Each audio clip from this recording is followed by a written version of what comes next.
As we come into the third quarter of 2023, we are seeing inflation slowing in some regions, such as the United States and in Europe, though it's proving more stubborn in the UK, where core inflation is increasing. This is partly due to wages, which have been moving higher, and tight labour markets, as well as highly rising prices in some industries, such as air travel. Markets are currently expecting interest rates to be nearing their peak and are expecting some interest rate cuts within the next 1 to 2 years, depending on the region.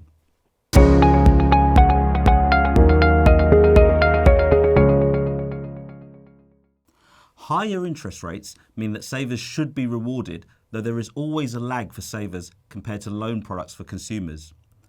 When compared to cash rates, stock markets have historically provided far superior returns over most long periods. Trying to time when to hold cash and when to be invested is very difficult because markets can change direction very quickly.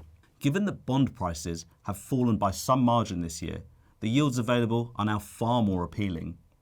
Equities too have repriced, so given the starting point, we think a balanced portfolio should do well from here on, though of course this is not guaranteed.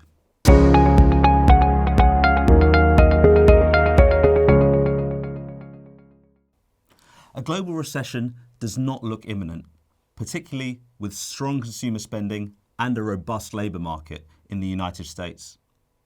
However, some cracks are starting to appear. The Eurozone is in a small technical recession and UK GDP is only in a slight positive territory. Interest rate policy is a fairly blunt tool, which makes life increasingly more expensive for consumers and companies alike.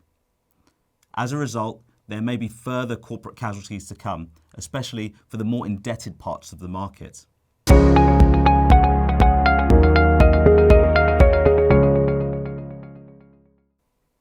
We believe the end of the monetary tightening phase is approaching, and therefore the majority of the valuation adjustment has already been seen in the bond markets, as demonstrated by the higher yields on offer. Therefore, where appropriate, we have increased interest rate sensitivity in the portfolios to capitalise on this. Equity valuations have also improved, and we are neutrally positioned on the asset class.